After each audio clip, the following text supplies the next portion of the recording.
La exposición se va a desarrollar en torno a 4 puntos centrales. El primero de ellos va a hacer una descripción un tanto estructural de cómo se pasa de un modo de producción feudal a un modo de producción capitalista.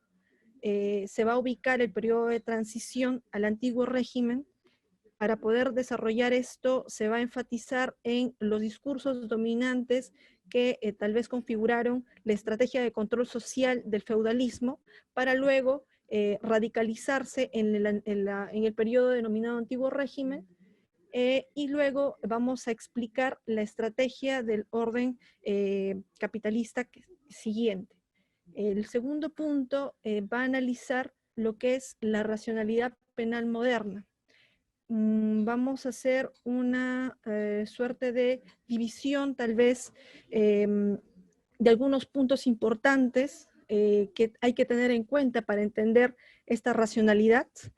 Y luego de ello se van a hablar de 2 autores, que no son los únicos, pero que he visto importante poder traerlos para que podamos las formas en cómo se fundamentó en este momento lo que es el panóptico. Luego de ello vamos a hacer algunas clases, si bien muy inserta la base de Foucault y de Darío Melossi, sobre el surgimiento tal vez de una sociedad disciplinaria, sobre la crítica al modelo de humanidad que se supone que se introduce en estas épocas con la moderación del derecho penal, para luego, como cuarto punto, poder darles algunos tal vez ejes de discusión que se pueden deducir de la exposición en su totalidad. Bien, continuamos. Bueno, como ya hemos visto en anteriores exposiciones, las ideas en torno al delito y a la pena se puede decir que se han estado presentes a lo largo y ancho de, tal vez, de la historia de la humanidad. Pero esto no quiere decir que el poder de castigar haya estado presente durante todo nuestro periodo de desarrollo. Es por eso que nosotros vimos importante poder mencionar aquí el papel que tuvo la Santa Inquisición como primera agencia burocratizada para la aplicación de castigos. En este caso, esta agencia tuvo como finalidad, si bien van en contra de los dogmas de la Iglesia, como finalidad última tuvo el propósito de poder controlar de manera ideológica, política y económica no solamente a los judíos y a los judíos conversos, sino a diferentes disidentes políticos. Justamente en el periodo ya casi final de este periodo, de esta etapa histórica, se ubica lo que es la cacería de brujas, como aquella estrategia del feudalismo, pero que es desarrollada en mayor medida por el antiguo régimen para poder controlar política y económicamente a las mujeres. Y esto lo explico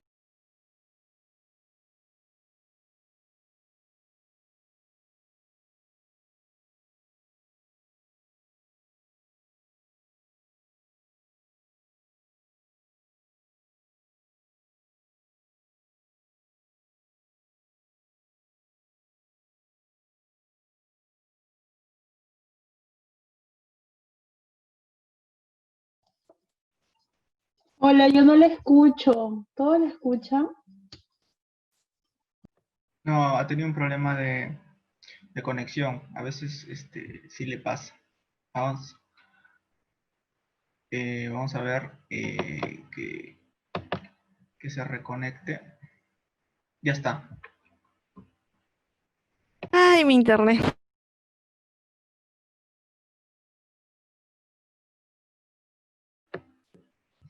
Y ahora sí, Linda.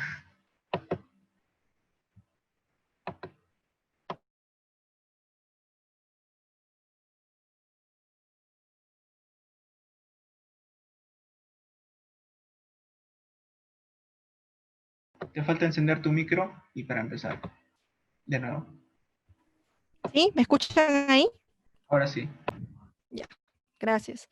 Esta ubicación temporal no es gratuita, puesto que, como les estaba mencionando, la estrategia humanizante de la racionalidad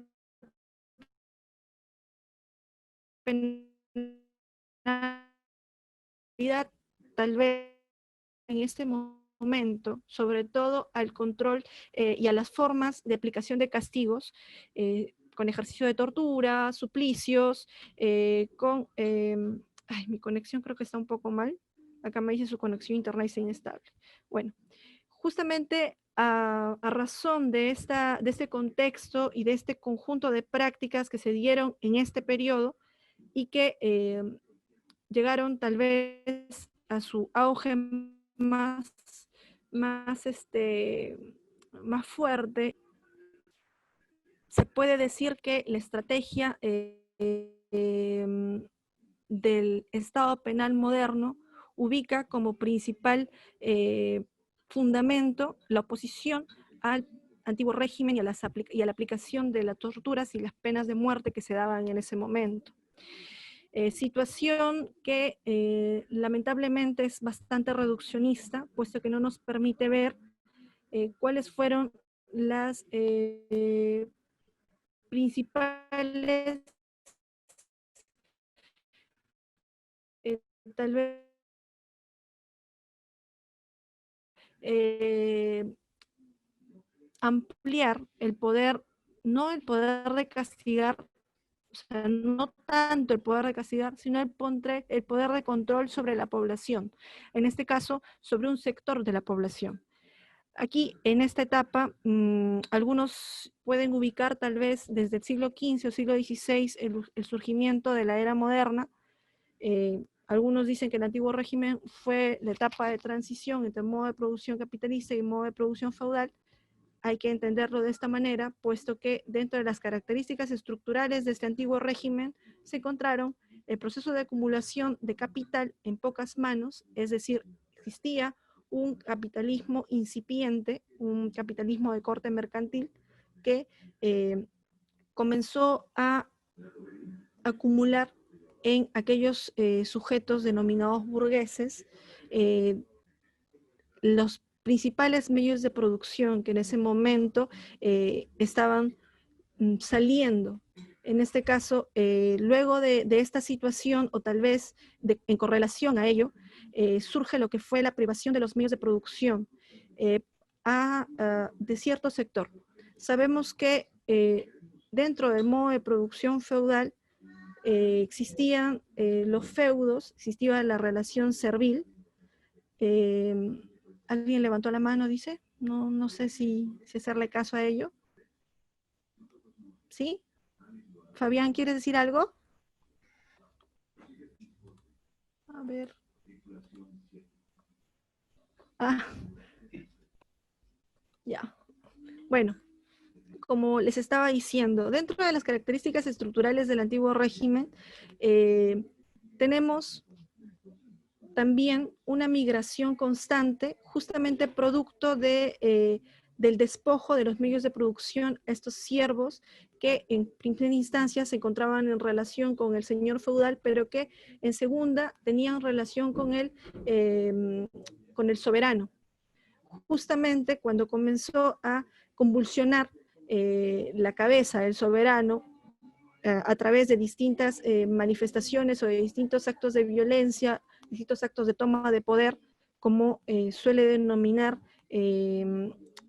el orden social a este tipo de prácticas, es que surge el proceso masificado de migración de siervos, que en este caso eran desposeídos, no tenían los medios de producción en su poder, hacia las primeras ciudades o hacia lo que fueron las incipientes primeras ciudades de Europa del siglo XVII y de principios del siglo XVIII.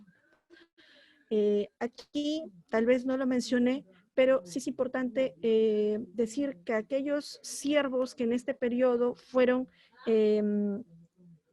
migrando del campo a la ciudad, al llegar a la ciudad se fueron tal vez rejuntando, puesto que esas personas no eran personas que se podían definir como siervos, pero que tampoco eran personas que se podían definir como burguesas, en el sentido de alinear sus prácticas a lo que se denominaba en este caso capitalismo naciente o las relaciones comerciales.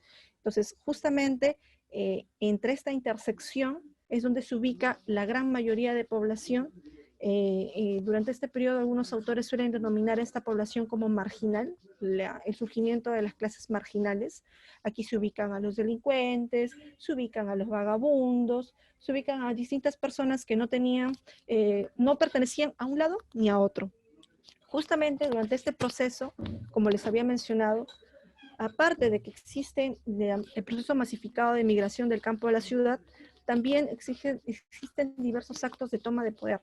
La cabeza del rey había sido pedida innumerables veces y frente a un ambiente tan convulsionante, tan hostil para algunas personas y sobre todo para algunos intelectuales que estaban tal vez de apoyo con el antiguo régimen, comenzaron tal vez a aflorar algunas ideas que permitían justificar este poder soberano. Justamente con la explicación que hizo Jean-Pierre hace unas semanas, es que se puede decir que durante el antiguo régimen surgen los antecedentes tal vez de la teoría política del nuevo orden que se estaba configurando. Dentro de esta teoría política, como ya bien lo han mencionado, se configuraron ciertos principios que luego iban a ser levantados en la revolución, en las posteriores revoluciones, tanto como la libertad, tanto como la igualdad, tanto como el respeto a la propiedad, pero también comienza a configurarse la idea y la necesidad de, frente al desorden, frente a lo que denominan como desorden, justo esos procesos que acabo de mencionar eran denominados como desorden social. Frente a este desorden era necesario para algunos autores la urgencia de la composición de un pacto social, un pacto que le permita o ceder una pequeña cuota de la libertad o de su libertad a aquellos sujetos que en principio fueron los súbditos en términos de Hobbes, pero que luego fueron denominados ciudadanos. Estos ciudadanos tenían que ceder una cuota de su libertad para que puedan vivir de la manera más pacífica y sobre todo que se garantice la seguridad dentro de las relaciones que se estaban configurando en ese entonces. A partir de esto se da el surgimiento del Estado, pero también se da una finalidad, o se vierte una finalidad y sobre todo un fundamento del poder de castigar. Dentro de la cuota que estos ciudadanos o estos siervos o estos súbditos daban, se encuentra tal vez el poder de castigar y el fundamento del poder de castigar que luego, más adelante, es desarrollado por los autores pertenecientes a la época de la Ilustración. Bueno, en medio de estos autores tal vez se puedan ubicar a Rousseau y a Montesquieu. No vamos a desarrollar, bueno, creo que Jean-Pierre desarrolló Rousseau, no vamos a desarrollar Montesquieu, pero sí quiero mencionar que Montesquieu es tal vez el principal antecedente de las ideas que desarrolla Beccaria en el conocido de los delitos y de las penas. Bien. No quiere avanzar esto.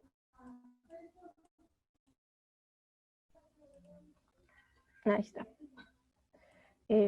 Bueno, he explicado tal vez a grosso modo y de forma descarada más o menos cuáles fueron las condiciones económicas y las condiciones políticas que se configuraron en ese momento. También es importante, creo yo, mencionar este suceso que es la Ilustración o el llamado siglo de las luces, siglo XVIII, porque tal vez aquí se genera la estrategia cultural o las ideas que fundamentaron la composición de lo que luego se pasó a denominar hombre. Hay que tener en cuenta que esta definición o estos conceptos que pongo en la pantalla son conceptos que para términos de poder entender rápidamente son útiles, pero o tal vez abarcar todo el conjunto o toda la multiplicidad de sucesos que significó el periodo de la Ilustración. Bien, la Ilustración fue un proceso, fue un movimiento intelectual, un movimiento cultural que en definitiva lo que quería era ubicar al hombre en el centro del universo. Y el hombre era ubicado en el centro del universo bajo el ideario de la razón. Se dice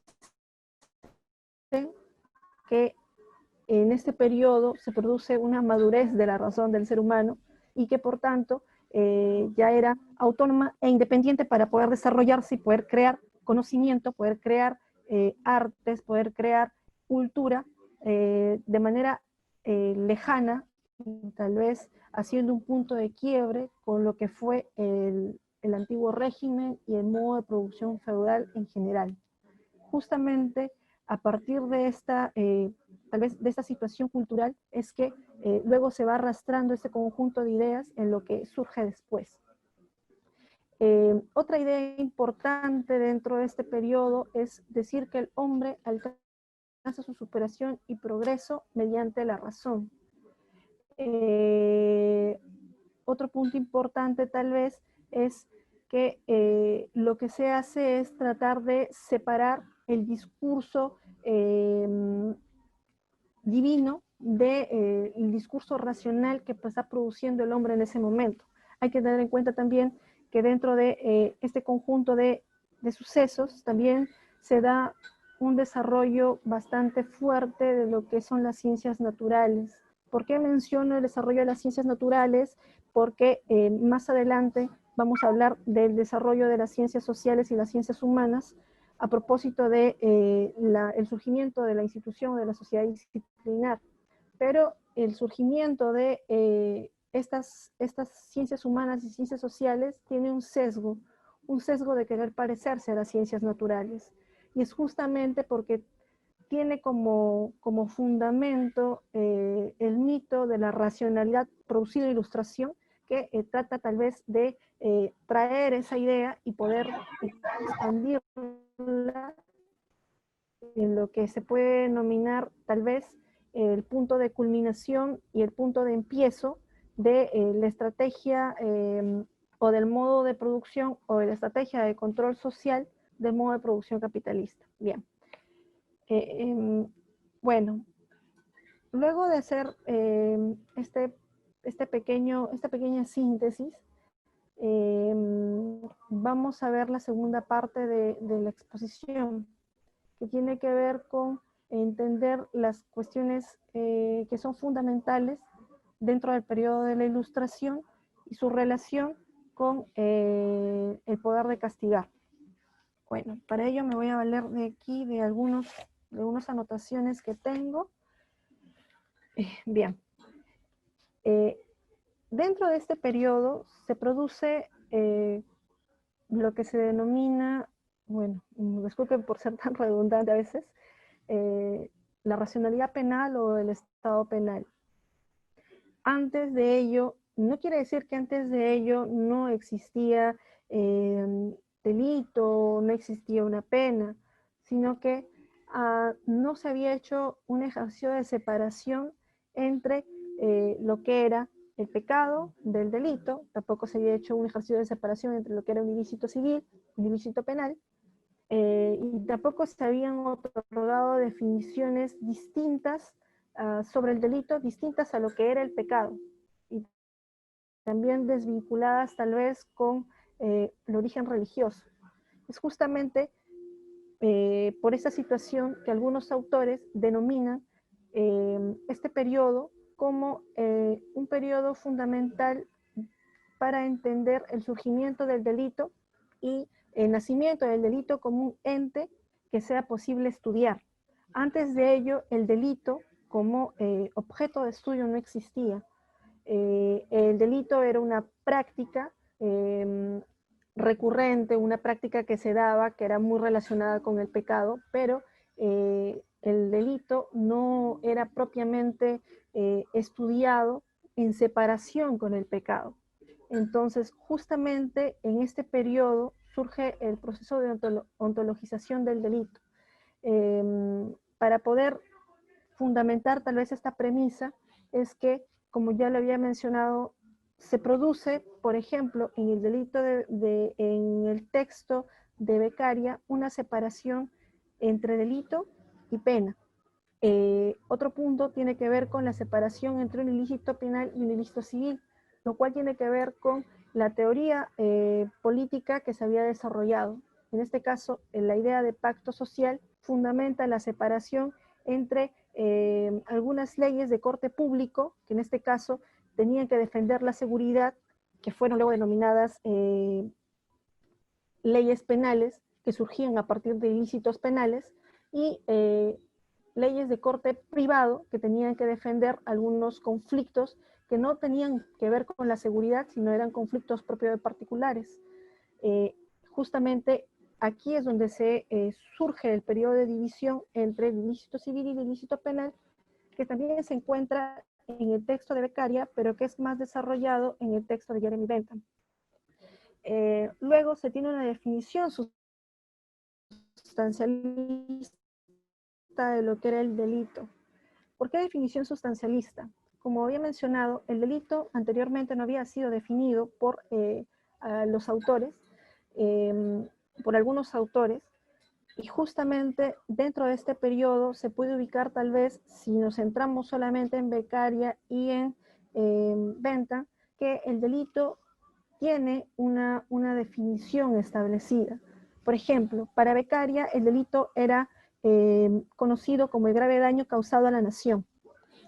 Y para Bentham era el delito, en sus términos, es algo que causa más mal que bien. El delito produce un bien para determinado tipo de individuo, pero ocasiona un más mal que bien para otros individuos. Este ejercicio de definición, este ejercicio de separación, produce lo que se puede denominar tal vez la racionalidad penal moderna, pero no la delimita, sino que la va configurando. Otra idea importante a tener en cuenta dentro de este periodo es la noción de libre albedrío. Justamente a partir de esa definición es que hasta ahora se ha racionalizado el poder de castigar. Se dice que el ser humano es un ser racional, un ser con capacidad para, ¿cómo se dice? A ver, eso tiene un nombrecito medio, ya. Se dice que el libre albedrío, como práctica o como fundamento tal vez del poder de poder atribuirle a un sujeto responsabilidad penal, se hace una definición tal vez un poco delimitada al decir que el libre albedrío tiene que ver con la voluntad, la racionalidad y la libertad, que el individuo está conformado por un ser que tiene voluntad, que puede pensar, racionalidad y puede ejercer su libertad. Sobre la base de estas nociones del libre albedrío es que se va a fundamentar el ejercicio de violencia contra determinados individuos. Nociones como voluntad criminal dentro del siglo XVIII son muy repetidas, y es que dentro de este periodo algunos autores suelen caracterizar al delito solamente como delito es aquello que la ley prohíbe. Esto en función al principio de legalidad que también surge en este momento. Justamente sobre la base de este principio de la caracterización de que el delito es lo que la ley prohíbe, se separa la existencia de del fundamento de que el hombre puede ser tal vez capaz de cometer por sí mismo un delito. Esto es, el sujeto, el individuo, teniendo libre albedrío, se pensó que solamente se hacía referencia a la configuración de un solo sujeto, que el sujeto, todos los sujetos podían tener esta característica. Sin embargo, algunos autores posteriores ubican que la noción de libre albedrío también encierra dentro de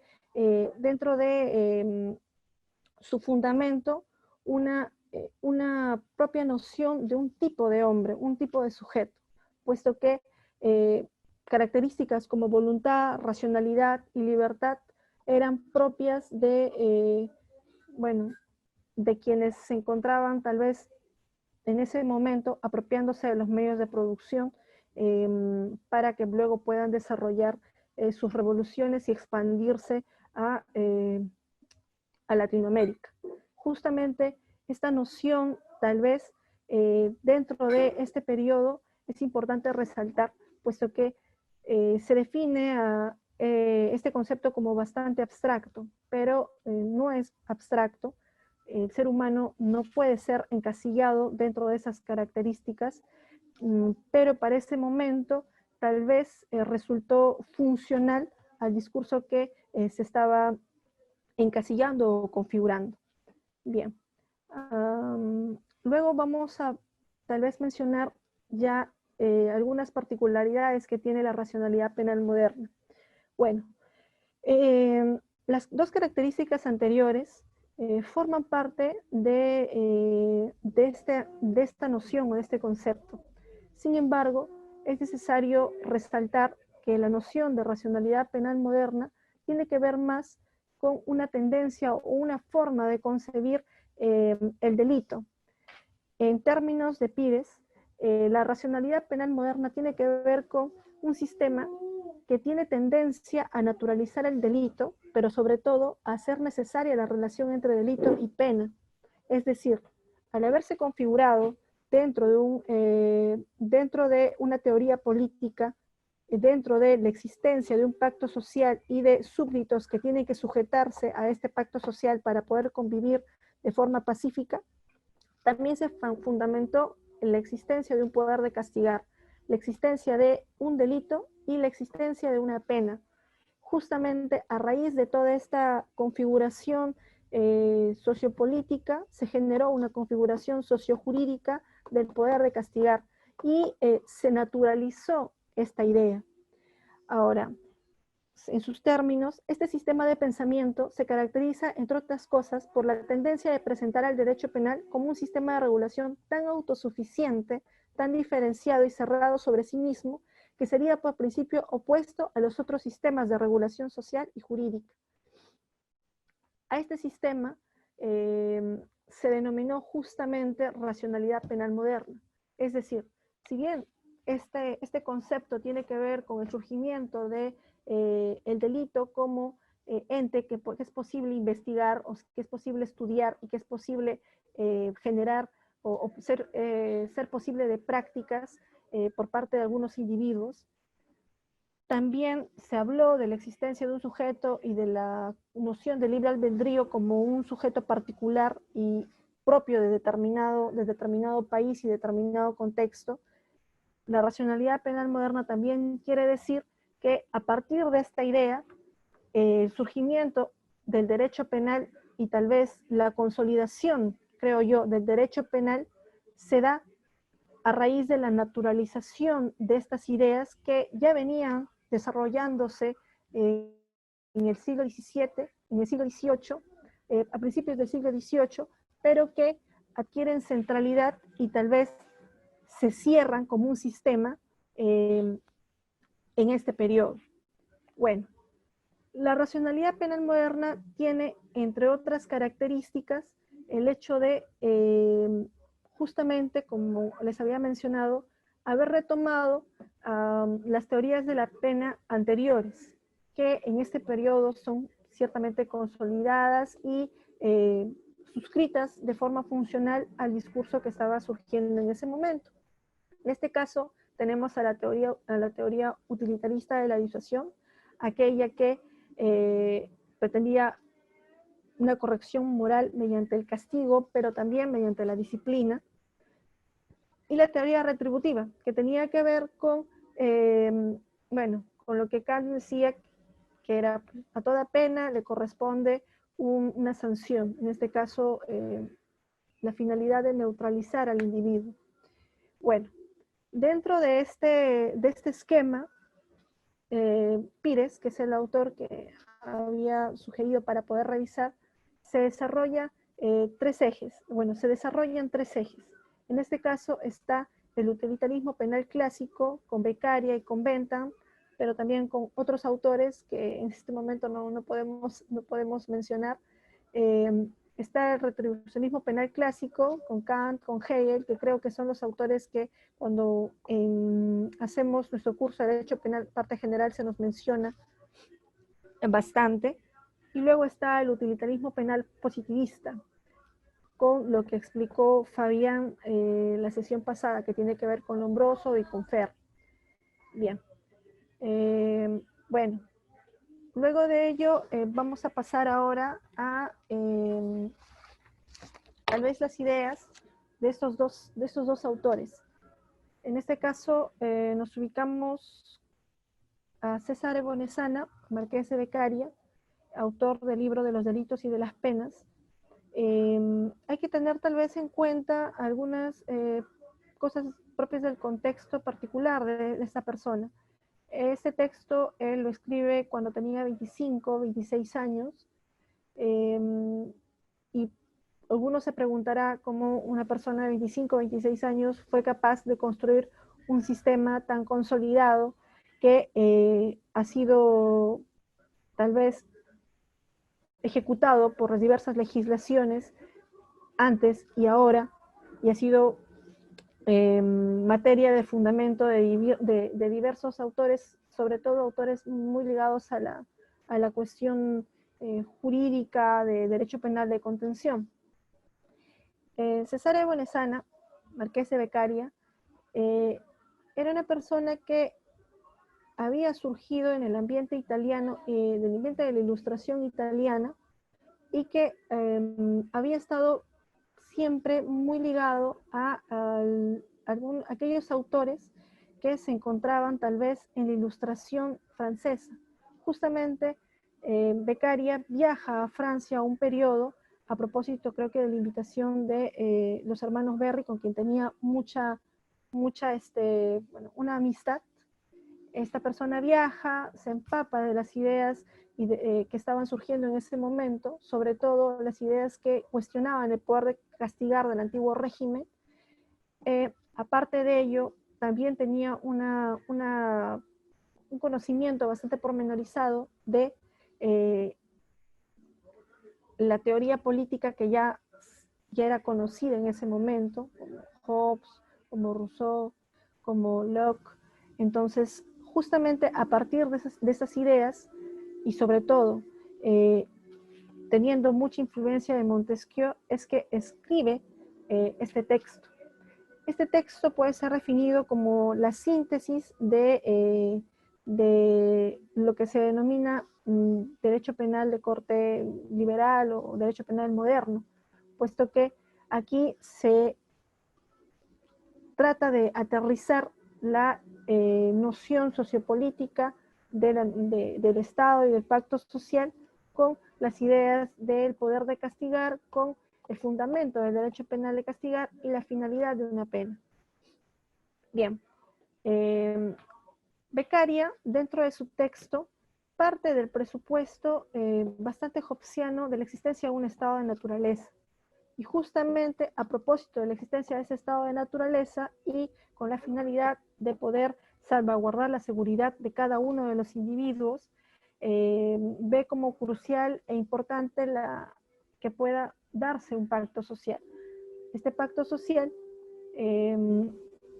significa que cada uno de los individuos que en este caso estaban surgiendo en ese momento puedan dar cuotas pequeñas de su libertad para que pueda garantizarse la seguridad. Justamente dentro de esta noción es que aparece el fundamento del derecho penal de castigar para Beccaria, lo cual en sus términos puede decirse: el agregado de todas estas pequeñas porciones de libertad posible forma el derecho de castigar. Todo lo demás es abuso y no justicia, hecho y no derecho, cuya regla es la utilidad del mayor número. Aquí se puede observar dos ideas. La primera tiene que ver con el fundamento del derecho de castigar en la excedencia o en la cuota de la libertad mínima posible para que se pueda garantizar la seguridad. Y también la utilidad que tiene el hecho de darle o de cederle esta libertad a quien en este momento va a configurar o va a ordenar el Estado. Aquí se puede decir que se avisora uno de la denominación de utilitarismo con el que se le ha caracterizado siempre a Beccaria. Luego, cuanto a la finalidad de la pena, también en sus términos nos dice que el objetivo de los castigos no puede ser otro que impedir al culpable causar nuevos daños a sus conciudadanos y disuadir a los demás de cometer daños semejantes. En este caso, tiene un principio que de alguna u otra manera nos habla de el impedimento de la causación del daño, pero que también tiene que ver con el efecto disuasor, en este caso la prevención. Justamente luego nos dice: en consecuencia es necesario elegir las penas y una manera de infligirlas que en el caso concreto cause la impresión más eficaz y duradera posible sobre el espíritu de los hombres, y la menos cruel con el cuerpo del culpable. Aquí justamente Beccaria desarrolla la idea de la noción de la utilidad de la pena, pero también nos habla del principio de la menor crueldad. Justamente Beccaria, muy influido por el ambiente de la Ilustración, es que desarrolla este texto con la finalidad de hacerle frente a todo el derecho o todo el ejercicio violento de poder de castigar que tenía en los señores, en este caso la monarquía o los reyes o el poder soberano. Ya de forma más general se puede decir que el texto de los delitos y de las penas es una formulación programática de los presupuestos de una teoría jurídica del delito, así como del proceso, en el marco de una concepción del Estado y de derecho basada en el principio utilitarista de la máxima felicidad para el máximo número, y de las ideas del contrato social y de la división de poderes. Otro tema importante que tal vez es necesario resaltar de Beccaria es que nos habla también de la justicia penal. Nos dice, por ejemplo, que esta justicia penal debe ser pública, que el proceso debe ser acusatorio, debe ser las pruebas, el principio de las pruebas debe ser bastante claro, de racional, que la tortura debe ser abolida, eliminada. También nos habla de la igualdad entre nobles, burgueses y plebeyos. Justamente aquí está cercenando la cabeza del soberano y está poniendo y equiparando a la aristocracia que estaba en segundo lugar dentro de la configuración estamental del antiguo régimen, para poder equipararla. Equipara a la nobleza, a la aristocracia, con la clase burguesa y también con los plebeyos. Y dice que la ley penal debe ser igual para todos ellos. Lo mismo que cuando nos habla de la pena. Por ejemplo, aquí me hace mención a que la pena no debe perseguir tanto el castigo del delincuente como la represión de otros posibles futuros delincuentes, a los que ella debe disuadir de su potencial inclinación a delinquir. También nos habla del principio de proporcionalidad de las penas, que justamente lo toca del texto de Montesquieu, del espíritu de las leyes, lo mismo que también desarrolla su oposición bastante férrea a lo que era la pena de muerte. bueno, en sus términos la consideraba injusta, innecesaria. Bueno, creo que hasta ahí podríamos tal vez resumir de modo bastante general lo que significó este texto y quién fue Cesare Beccaria. Bien, justamente a raíz de esta moderación y de lo que en los términos de algunos autores se puede denominar como proceso de reforma, es que surge una interpretación de lo que fue el cambio o el viraje entre una penalidad caracterizada por torturas, por suplicios, por acción corporal contra quienes eran denominados culpables, y la noción de la reforma que trae consigo la humanidad de este tipo de penas. Normalmente este discurso es el más vendido por parte de las interpretaciones del pensamiento criminológico. Es más, cuando uno revisa los textos de criminología, incluso de algunos autores que tienen una descripción crítica, se menciona que la ilustración con Cesare Beccaria, con los delitos y las penas, con las ideas de la moderación, de la contención y de la humanidad, seguramente tuvieron su justificación frente a un poder de castigar tan autoritario como era el poder del antiguo régimen. Sin embargo, estas ideas no están del todo claras, puesto que tenemos que entenderlas dentro de la configuración del orden social en el que nos estábamos encontrando. Dentro del modo de producción tal vez feudal y en principio dentro de su periodo tal vez de transición, se ubican diversas características que tal vez fueron configurando el orden social que vino. Y esas características hicieron también características de corte estructural, como por ejemplo lo que les había mencionado como acumulación de capital en pocas manos, desposesión de los medios de producción por parte de algunos, de parte de los siervos, surgimiento de la clase social marginal. Justamente estas características estructurales tuvieron mucho que ver con la generación de un discurso que tal vez se estaba oponiendo al poder de castigar y a la forma en cómo se administraba el poder por parte del soberano, pero que sin embargo tenía tal vez otra finalidad o otra estrategia. En este caso, para Foucault, en sus términos, nos dice, el sufrimiento físico, el dolor del cuerpo mismo, no son ya elementos constitutivos de la pena. El castigo ha pasado del arte de las sensaciones insoportables, de los suplicios y los castigos corporales, del teatro punitivo, a una economía de los derechos suspendidos. ¿Por qué? ¿Por qué menciona Foucault esto? Dentro del siglo XVII, siglo XVIII, si bien existía lo que son, bueno, los castigos corporales, los castigos de corte supliciante, el espectáculo punitivo, el cadalso, también es posible ubicar dentro del antiguo régimen, sobre todo, un bichito de solidaridad con este tipo de actos, por parte de, no por parte de alguien que se encontraba en el Estado, no por parte de intelectuales, sino por parte de la misma población.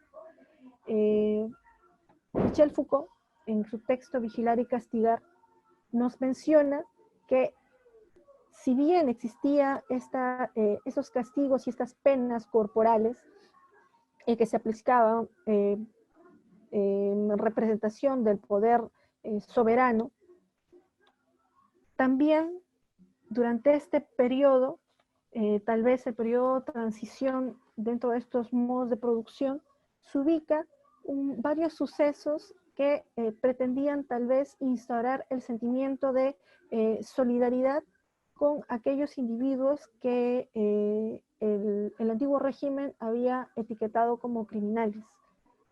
Justamente la gente se opone al hecho de estas prácticas de torturas cuando se daban al aire libre.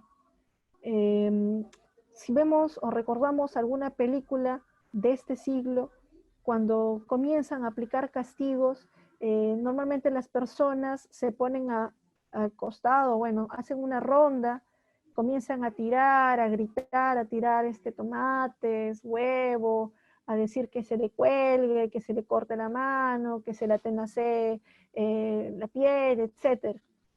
Este periodo de teatro punitivo estuvo muy presente, pero justamente en el antiguo régimen, y tal vez ya para culminar el antiguo régimen, fue bastante objetado por las personas que se oponían a que se le aplique este tipo de penas a algunas personas. Por ejemplo, hay el caso de una mujer que había robado pan, a la que se le estaba aplicando azotes. Justamente durante este espectáculo la gente sube al podio, comienza a quitarle el látigo al verdugo, saca a la mujer, se la lleva. Justamente Foucault denomina a este acto como el acto de la solidaridad social que tienen algunos, que tiene el pueblo con quienes eran castigados. Justamente a raíz de esta situación es que podemos decir que el poder soberano no solamente cambia o no solamente es cuestionado por sus formas de administración de castigo tan violentas, sino que este proceso de humanización del poder de castigar, que es levantado con la reforma y con la ilustración y con lo que denominan algunos autores como iluminismo penal, es levantado para poder tal vez cambiar de estrategia frente a un posible desorden social que estaba surgiendo dentro de la administración del sistema penal y la ejecución de penas dentro del antiguo régimen. Se estaba objetando el hecho de castigar de esa manera a la población, y esta objeción venía de la misma población. Es justamente a partir de esta situación que se comienza a levantar dentro de las banderas de la reforma del siglo XVIII un orden sociopolítico burgués que quería garantizar la libertad, la propiedad y la igualdad, pero que también quería garantizar un brazo importante, que seguía siendo funcional porque tenía que seguir mostrándose de modo hegemónico en el orden social que se estaba configurando en ese momento, en este caso el poder punitivo. Justamente para impedir estos sentimientos de solidaridad social es que el espectáculo punitivo se traslada a un espectáculo entre cuatro paredes, es decir, la ejecución de la pena se comienza a realizar no en la cárcel, pero sí habían cárceles todavía en ese momento, solamente que no eran las cárceles que ahora nosotros conocemos, o las cárceles propias del siglo XVIII, siglo XIX, no eran así, sino eran pequeños hospicios que encerraban a algunas personas, lo mismo que algunas, bueno, no me acuerdo cómo se llaman, sobre todo tenían que ver con ejercicios de corte religioso. Comenzaron a encerrar ahí a las personas. Justamente este encierro se fue masificando. Y si bien el proceso de humanización, de poder de castigar, tiene algo que ver, o sea, se puede decir que se puede levantar porque de manera concreta se evidenció tal vez un ejercicio de humanización, puesto que de modo visible ya no se va a aplicar una pena contra mi cuerpo, se cambia tal vez de estrategia. Y justamente este cambio de estrategia, este viraje, es denominado por algunos autores como economía política del castigo. Quiere decir que se produce una tasación frente a la necesidad que tiene el orden social que se está configurando. Se produce un viraje dentro de la estrategia del poder de castigar que introduce ya no el poder de aplicar suplicios, el poder soberano en estricto, sino el poder disciplinar. El poder disciplinar dentro de las primeras casas de corrección que surgían en Inglaterra o que surgían o que ya tenían Inglaterra, Francia, Holanda, pero que luego se vuelven hegemónicas a fines de, bueno, a mediados del siglo XVIII. En este caso, en términos de Foucault, se produce unas penas corporales que tenían como finalidad manifestar el poder soberano sobre el cuerpo del individuo, pasan a unas penas sobre la voluntad, con el propósito de que el individuo respete el orden social naciente. La estrategia que se tuvo para poder hacer posible este respeto fue la introducción de la disciplina, justamente a propósito de una característica estructural que había mencionado, que tiene que ver con la acumulación de capital y el despojo de capital de pocas manos. El término que en este caso podría hacerse como correlación estructural de tipo económica con la disciplina es la plusvalía.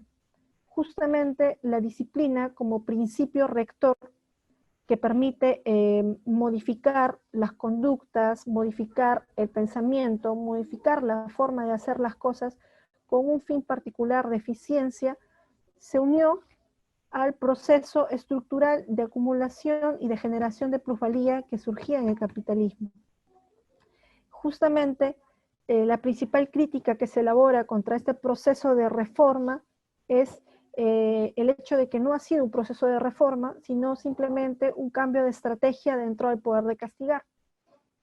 Se pasa de un espectáculo punitivo a una ejecución de pena entre cuatro paredes que tiene como finalidad ya no castigar, bueno, castigar tal vez en menor medida, pero sobre todo ahora tiene la finalidad de corregir, reformar, de curar.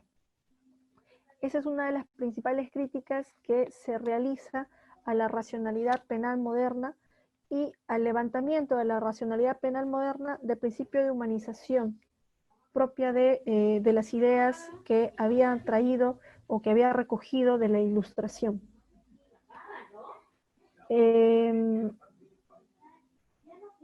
Bueno, algunos autores, y bueno, creo que también es importante mencionar esto, como había mencionado anteriormente, la Ilustración se ubica en el siglo XVIII. A fines del siglo XVIII y a principios del siglo XIX comienza a darse una expansión, tal vez desmedida, de la estrategia de control disciplinar de la sociedad capitalista, que no solamente era la cárcel, pero que también tenía en la cárcel una estrategia fundamental. En este caso, también estaba la cárcel, estaba la fábrica, estaba la escuela, estaba el cuartel, como instituciones sociales que hicieron posible que se pueda disciplinar a lo individuo, es decir, configurar su subjetividad humana y volverlo un individuo capaz de aceptar los principios básicos que tiene el orden social capitalista, en este caso, la libertad, la propiedad, la igualdad, enseñarles a respetar esos principios, pero también enseñarles a convivir dentro de un Estado, enseñarles a convivir y etiquetar ciertos actos como desorden social, enseñarles que es necesario y urgente la generación de un pacto social que va a generar leyes que van a y que va a fundamentar la división social, que en este caso es el poder de castigar. Justamente en esa lógica es que no se dice que surge la criminología como ciencia, puesto que la criminología como ciencia surge en el positivismo, con Garófalo, con Lombroso, pero sí se puede decir que surge el discurso criminológico, puesto que al haber variado de depósito al individuo, pasarlo de un depósito libre, donde se podría ejercer el castigo corporal, a pasarlo a un depósito cerrado, hizo posible que ya no solamente se desarrollen las ciencias naturales, que la ilustración, justamente bajo los ideales del progreso y los ideales de la expansión de la racionalidad del hombre, se desarrollaron, sino que también se desarrollaron las ciencias sociales, pero el desarrollo de estas ciencias sociales estuvo tal vez relacionado, y no sé si decirlo, con un sesgo propio de las ciencias naturales. Es decir, quería hacer o producir verdad o hacerse un conocimiento o generar su investidura de conocimiento sobre la base de la metodología propia de las ciencias naturales.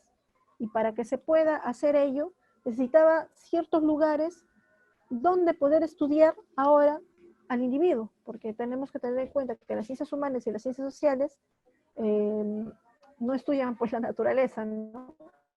Justamente con la posibilidad de que el individuo sea encerrado en este conjunto de instituciones que surgen a propósito del orden social para poder garantizar la disciplina y el plusvalor, que surgen, bueno, no puedo decir que surgen, sino que se hegemonizan dentro de este periodo, es que se va configurando las primeras prácticas de un discurso de tipo criminológico muy relacionado con los caracteres científicos que durante el siglo XIX eran puestos, ¿no?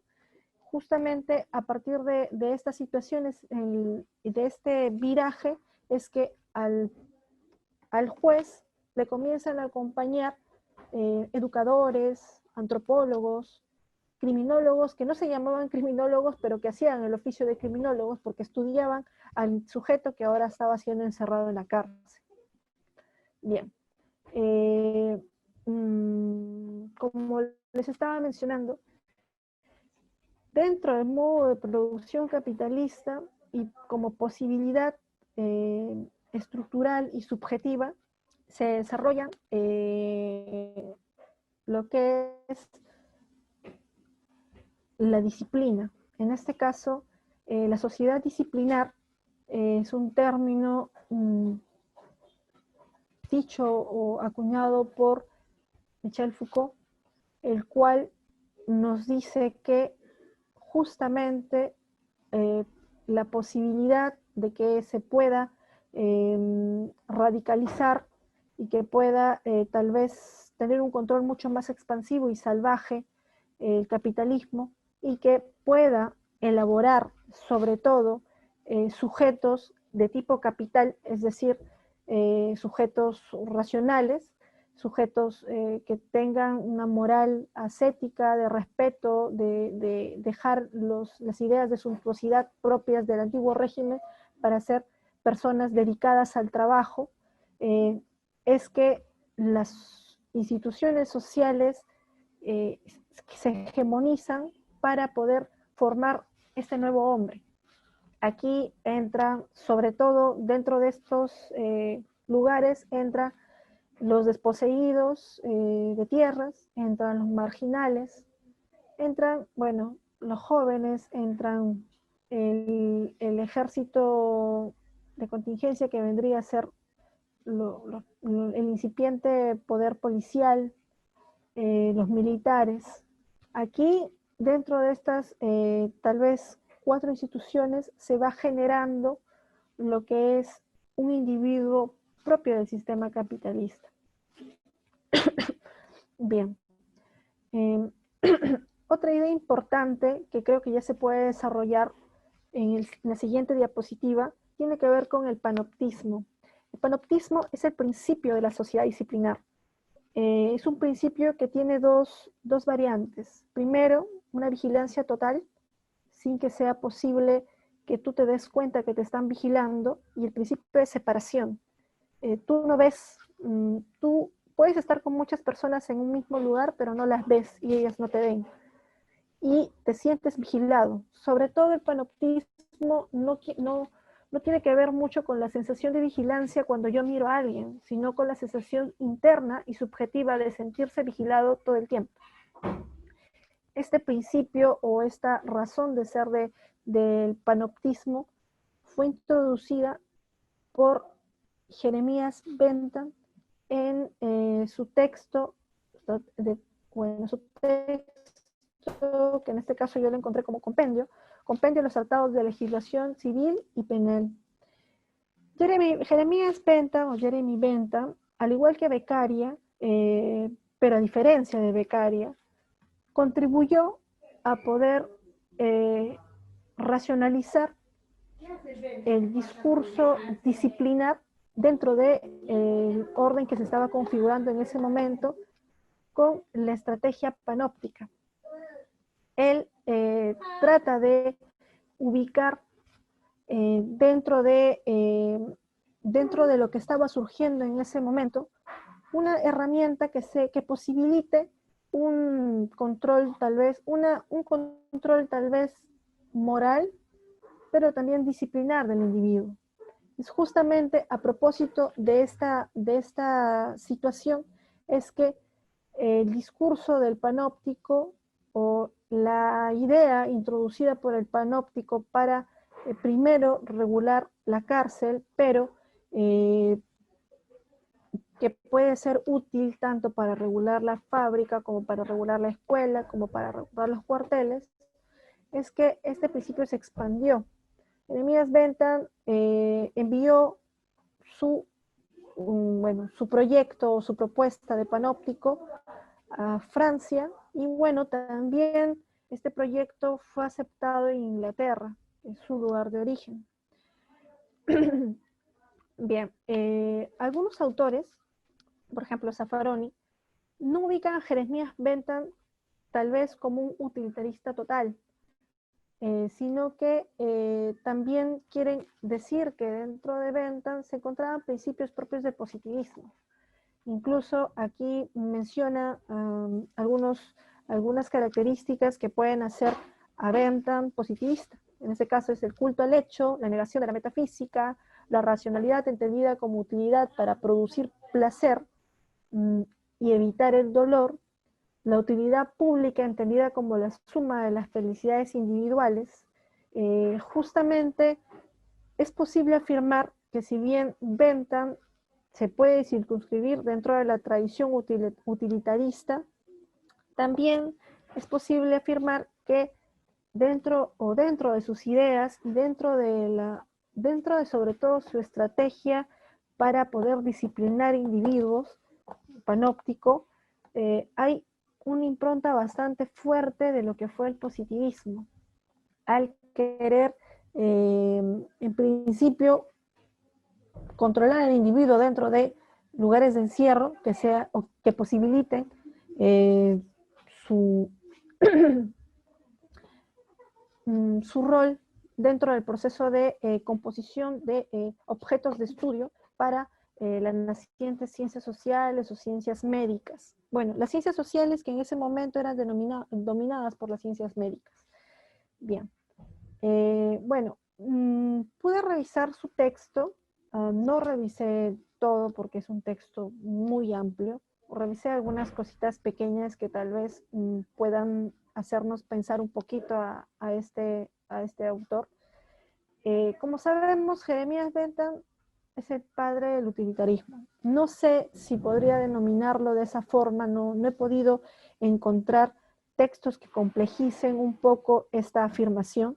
Sin embargo, texto del Tratado de Legislación Civil y Penal, se puede dar cuenta que como principio general tiene el principio de la utilidad, el cual, en sus términos, nos dice: la felicidad pública es el objeto del legislador, cuya ciencia consiste en conocer el bien del pueblo y hallar los medios de realizarlo, debiendo seguirse al efecto la invariable regla de la utilidad general, que es el principio de raciocinio en la legislación.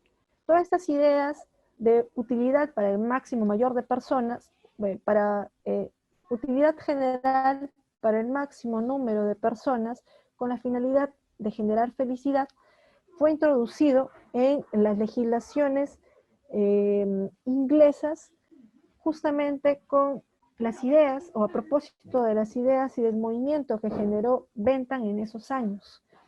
Este principio de utilidad es muy también funcional a la estrategia que se estaba configurando en ese entonces.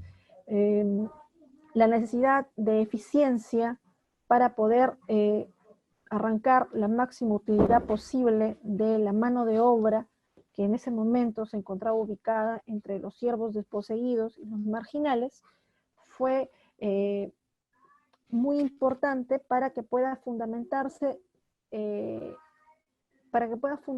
la noción que luego él inventa o acuña, que es el panoptismo. Bueno, antes de entrar de lleno a lo que es el panóptico, también pude recoger lo que él denomina o lo que se dice que es delito para él. En este caso, el delito es todo acto libre que produce más mal que bien. Aunque si se trata de un sistema de leyes ya establecidas, delito será todo acto prohibido con razón o sin ella. Justamente cuando mencioné que la racionalidad penal moderna se caracteriza por tener una definición mucho más sustancial del delito en oposición a lo que a los años anteriores, es justamente a propósito de lo que dice Beccaria. Cuando Beccaria nos dice que el delito es todo acto libre que produce más mal que bien, nos está en cierta manera introduciendo a una composición mucho más conceptual de lo que es el delito. Ya nos está definiendo un todo específico que luego tal vez, si bien no tuvo mucha incidencia, tal vez puede contribuye en ubicar a su pensamiento dentro de la generación de lo que fue el Estado penal moderno. Bien. Estas pequeñas ideas justamente las saqué del texto que también pude compartir. Solicité que tal vez, no sé, de repente pudieron revisar la entrevista que se le hace a Foucault antes de la propia exposición de Beccaria sobre panoptismo. Foucault justamente nos habla de la institucionalidad del poder médico en el siglo XVIII y también nos habla de la institucionalidad de las prisiones. Justamente él nos menciona que dentro del siglo XVIII, el problema de la visibilidad de los cuerpos, de los individuos, de dividir el espacio, era muy importante dentro de la composición de lo que fueron los primeros hospitales. Lo mismo que del aseguramiento de la vigilancia y de la individualización y de la separación de estos individuos. Esta idea propia de la institución médica, en este caso los hospitales, es tal vez el principio ordenador que se estaba configurando ya en ese momento. Este principio ordenador que tenía en los hospitales la idea de panóptico, que luego también es bastante recurrente en las otras instituciones sociales que en ese momento estaban hegemonizándose y desarrollándose con mayor fuerza. En este caso, bueno, como les había mencionado, Francia e Inglaterra recurren al invento de Bentham, pero también justamente cuando él menciona la institucionalidad de las prisiones, hace alusión a los problemas de gobernabilidad que se producen ya en el siglo XVIII para el siglo XIX. ¿Por qué problemas de gobernabilidad? Porque tenemos que tener en cuenta que dentro del sistema feudal, la relación que existía era una relación de siervo a, bueno, en este caso, señor feudal, que luego, dentro de la etapa, bueno, dentro de la monarquía, dentro de la etapa de la monarquía absoluta, varía ya no es señor feudal, sino soberano, pero sigue siendo siervo. Esta relación vertical no tomaba en cuenta la existencia del individuo, la existencia subjetiva del individuo. El individuo como sujeto no existía para la aplicación del poder, en general del poder soberano, que en el libro Vigilar y Castigar, si bien se menciona como el poder de castigar, no es solamente el poder de castigar. Existían diversas prácticas que hacían manifestar el poder de soberano dentro de ese periodo.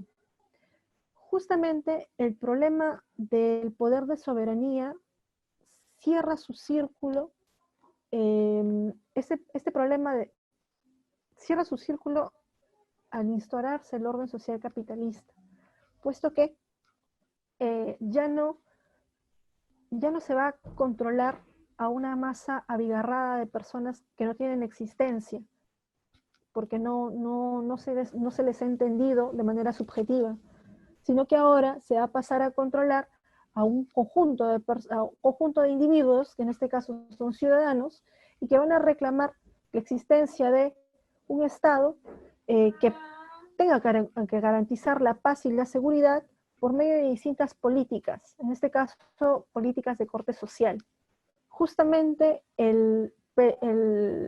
la estrategia de gobernabilidad surge en el siglo XVIII a partir de poder instaurar por medio de instituciones diversas, en este caso instituciones sociales, los espacios de los nuevos individuos y de la nueva relación de poder y relación económica que se estaba configurando. En este caso, se manifestaban los problemas de salud, los problemas de territorio, en este caso se denomina urbanismo.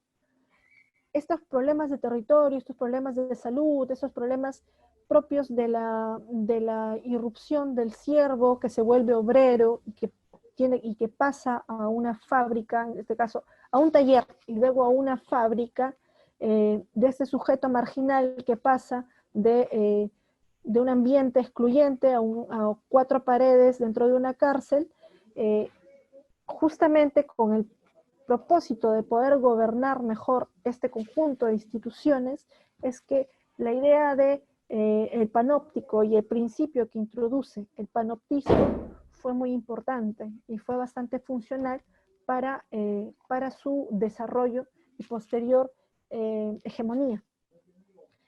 Bueno, en los términos de Foucault nos dice, ¿qué es el panoptismo? El principio era, en la periferia, un edificio circular, en el centro, una torre. Esta aparece atravesada por amplias ventanas que se abren sobre la cara interior del círculo. El edificio periférico está dividido en celdas, cada una de las cuales ocupa todo el espesor del edificio. Estas celdas tienen 2 ventanas, una abierta hacia el interior, que se corresponde con las ventanas de la torre, y otra hacia el exterior, que deja pasar la luz de un lado al otro de la celda. Basta pues situar un vigilante en la torre central y encerrar en cada celda un loco, un enfermo, un condenado, un obrero o un alumno. Es muy interesante cómo Foucault hace alusión a aquellos individuos que se ubican dentro de este proyecto de sociedad disciplinar y este proyecto o dentro del modo de producción que se estaba configurando. Tal vez cuando nosotros hablamos de plusvalía y generación de acumulación de capital en pocas manos, se nos venga a la cabeza el concepto de obtención o mayor obtención o eficacia de tipo económico. Y ahí viene a tallar lo que es la fábrica. Sin embargo, dentro del análisis de la subjetividad y de la estrategia de poder que se configura a principios del siglo XVIII, no solamente se ubicó a la fábrica como principio ordenador, de las instituciones, sino que también se tenía en cuenta bueno, en este caso, los hospitales, bueno, no sé cómo decirle, los centros psiquiátricos, Bueno, la cárcel y las escuelas se configuraron bajo el principio de la fábrica. Bueno, algunos dicen que se configuró bajo el principio de la fábrica, en este caso los términos de Melosi y Pavarini, al hacer alusión a cárcel y fábrica, nos dicen mencionan o dan a conocer esta afirmación. En algunos autores, bueno, en Foucault, este principio ordenador también se manifiesta aquí, pero tal vez la idea de panóptico está mucho más ligada a la cuestión carcelaria y que esta se va tal vez introduciendo poco a poco en otras instituciones con la finalidad de poder vigilar, con la finalidad de poder separar, separar individuos para evitar el surgimiento de lo que fue la solidaridad social de la década de principios del siglo XVII, tal vez. Justamente este principio de separación también fue funcional a los objetivos de eficiencia que se querían en ese momento. Bien, creo que estas cosas ya las he mencionado. Sí, ya las he mencionado. Bien, creo que, bueno, como ya penúltimo apartado, quisiera hacer alusión a una alegoría que se utiliza sobre todo en teoría del conocimiento, pero es utilizada también para poder tal vez objetar el sistema que surge y que fundamenta el Estado penal moderno. En este caso, la alegoría tiene que ver con la botella de las moscas. Hay que explicar primero que esta botellita no es una botellita cualquiera, sino que es una botellita que, como ven aquí, tiene una abertura bastante grande al inicio, luego se cierra y tiene un cuello bastante chiquitito, y luego tiene una abertura grande. Esta botellita es en esta botellita es en la que se muere la mosca. Pero ahora, ¿por qué se muere la mosca? Bueno, creo que lo voy a leer, porque me parece que es una alegoría importante para poder, tal vez, no sé si criticar, pero sí hacer ver el dilema en el que se encuentra alguien que solamente se sujeta a los principios de la racionalidad penal moderna, en el sentido de configurar todo su conocimiento sobre la base de un Estado, un pacto social, un pacto de seguridad, que en este caso sería la democracia, un conjunto de leyes, en este caso que el poder de castigar viene y se ha racionalizado y se ha contenido dentro de un derecho penal de tipo garantista, humano, pero que al final de cuentas sigue siendo lo mismo. Entonces, vamos a leerlo. A ver. Estas botellas tenían una gran abertura en forma de embudo, que daba una apariencia de seguridad a las moscas que se aventuraban por el cuello cada vez más estrecho del recipiente. Una vez que se encontraban en el cuerpo de la botella, el único modo que tenía la mosca para salir era tomar el mismo conducto estrecho por el que había entrado. No obstante, visto desde adentro, parecía aún más estrecho y peligroso que el espacio en el que estaba prisionera. Por ello, buscaba la salida donde no estaba, es decir, en el espacio aparentemente más abierto y seguro del fondo de la botella, y acababa muriendo en ella, a pesar de que la salida no estaba bloqueada. De acuerdo con Wittgenstein, continúa el autor, habría sido infructuoso en tal situación convencer a la mosca de que la única solución a su dilema era la que parecía menos apropiada y más peligrosa. Era necesario retomar el camino inverso, aventurarse por el cuello de la botella para recuperar la libertad.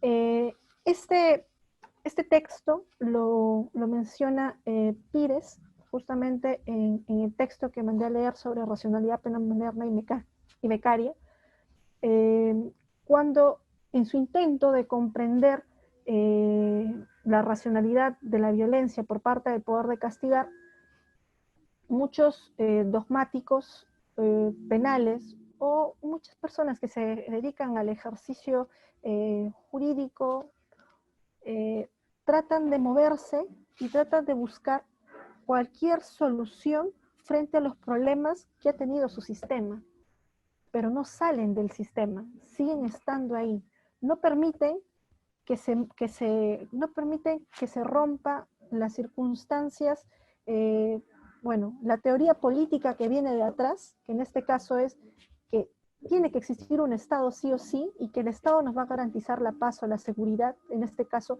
que el Estado va a garantizar la existencia de una democracia en términos de corte humanitario, sigue ubicándose en esa lógica de un Estado que es capaz de asegurar la democracia y la mejor convivencia entre individuos, y sigue pensando que el hecho de que nosotros hayamos cedido nuestro estado de naturaleza, bueno, creo que en procesal penal, en las primeras clases de introducción, nos hablaban de que he cedido no le dicen poder de castigar, creo que le dicen, he cedido el posible conflicto que se genera o la posible justicia que yo pueda tomar a mano propia al Estado, para que este Estado me pueda garantizar por medio del poder punitivo la solución de mi conflicto, o por medio del poder sancionador, en este caso el derecho administrativo, la resolución de otro conflicto, o mi conflicto entre particulares se pueda garantizar por el derecho civil. En el derecho civil y en el derecho penal tal vez, no, en el derecho administrativo tal vez no haya como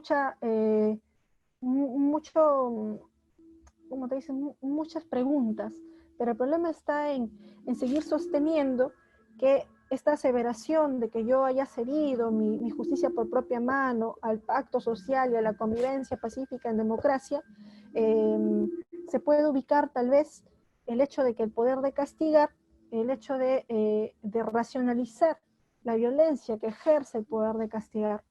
¿Por qué? Porque frente a cada cachetada que surge, cada cachetada a la realidad que surge para poder objetar a los teóricos del derecho, se siguen introduciendo principios como, por ejemplo, los derechos humanos, como, por ejemplo, el derecho penal de corte constitucional, como ideas de que el derecho penal es a ver, ¿cómo era? Un saber que permite contener el poder punitivo, etc. O sea, siguen moviéndose en el mismo sistema y no son capaces de salir de él.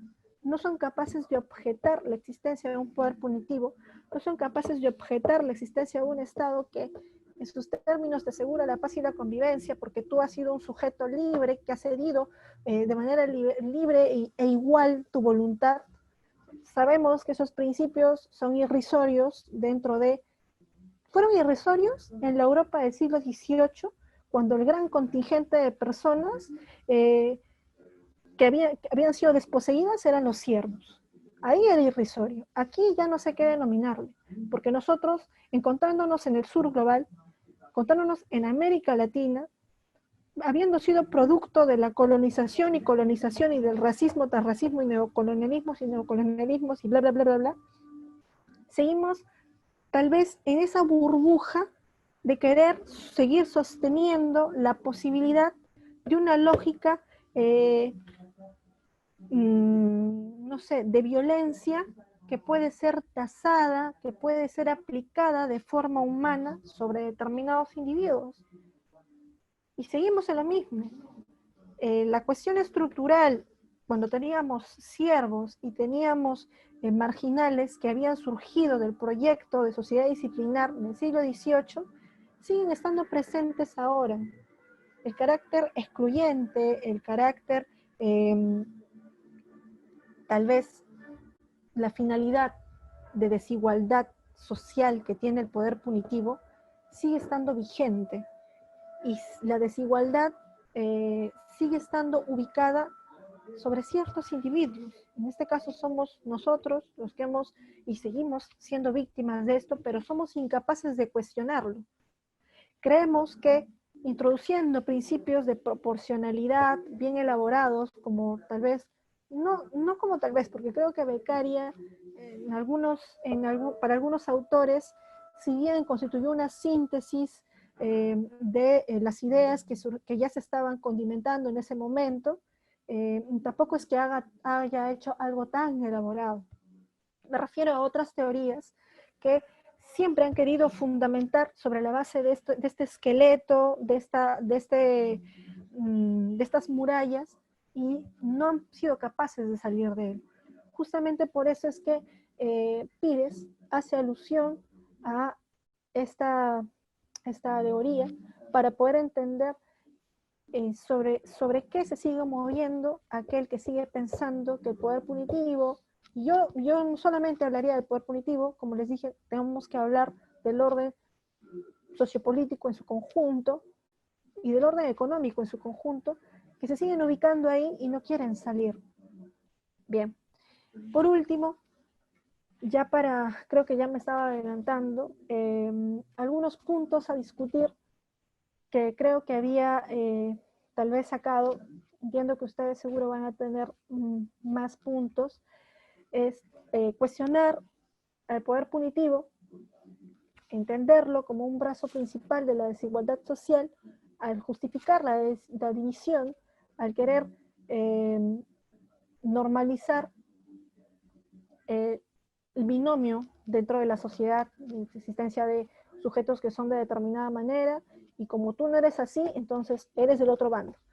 Entonces, sobre la base de esto, el poder punitivo ha seguido controlando, tal y como lo vimos en la exposición de Fabián, cuando se produce la expansión de la ideología racista al norte global. Lo mismo, bueno, vuelvo a repetir la idea de la botella de las moscas, seguir pensando que la ciencia penal moderna es una ciencia, seguir pensando que los bienes jurídicos que han sido el fundamento tal vez de la protección del pacto social existen, o si bien tal vez pueden existir, tal vez no han sido configurados por todos, sino han sido configurados por una parte de los individuos. Lo mismo que la idea del derecho penal de contención, que es posible tasar la violencia, aplicarla de forma humana. Bueno, otro punto tal vez a discutir es lo del sentimiento de empatía colectiva o de solidaridad social. Esto porque la cárcel sigue estando entre cuatro paredes. La lógica y el cambio de estrategia del poder de castigar dentro de lo que Foucault denominó una economía política del castigo, sigue estando presente, puesto que el poder disciplinar sigue estando ahí. Y ahora pues podemos hablar de otro tipo de poderes que se encuentran ahí. Incluso ahora se habla del surgimiento de un poder de soberanía propio del orden social neoliberal, de un poder tanatocrático que gobierna para la muerte, ya ideas mucho más actuales, pero que nos siguen objetando. El principio de sentimiento de empatía o el sentimiento de empatía que se genera o que se generó en los individuos cuando ellos veían la realidad de a quienes se aplicaba el poder de castigar, contribuyó a que puedan objetarlo. Pero ahora que este ejercicio de castigo dentro de las cárceles se encuentra y se sigue encontrando entre cuatro paredes y que solamente ha sido visualizado, por ejemplo, a propósito de la pandemia, pero que sigue estando ahí, es un principio que todavía ¿cómo se puede decir? Se ha roto totalmente con la idea del panoptismo total. Justamente la idea de panoptismo de Bentham, la idea de sociedad disciplinar, en algunos autores, por ejemplo, Byung-Chul Han, tal vez Giorgio Agamben, nos hablan de un panoptismo de la sociedad de la hipervigilancia, del control digital, que no es algo que tal vez no se pueda ver ahorita con nosotros, no puede ser tan visible, pero se da, ¿no? Y bueno, lo de las prácticas totalitarias avaladas por el sentimiento de superioridad y de progreso moral propio de la Ilustración, se va a apagar esto, propio de la Ilustración, avaló diversos órdenes, pero quisiera que podamos hacer alusión tal vez a algunas prácticas totalitarias, por ejemplo, de Alemania nazi, que bajo el principio del progreso y de la superioridad del hombre blanco cometieron actos de genocidio totalmente deplorables, pero no solamente ellos, ¿no? Sino también en general todos, a partir del siglo XVIII, siglo XIX, cuando surge o cuando vienen a colonizar, todo este sentimiento de superioridad y de progreso y de que yo soy el hombre blanco superior, que tiene libertad, que tiene libre albedrío, que tengo voluntad para pensar, soy racional, todas estas ideas permitieron diferenciar a quienes estábamos aquí, ¿no? Justamente el proceso de colonización, el surgimiento del racismo y el surgimiento de estados de derecho de corte duros en algunos países, tanto de Europa como de Latinoamérica, tienen esta noción de derecho, un derecho bastante abstracto, un derecho bastante divorciado de la realidad, un derecho que no ve más allá y no objeta sus principios, pese a que se ha cuestionado de diversa forma y la realidad la ha cacheteado muchas veces. Bueno, creo que ya no tengo más PPTs. Eso sería todo. Muchas gracias.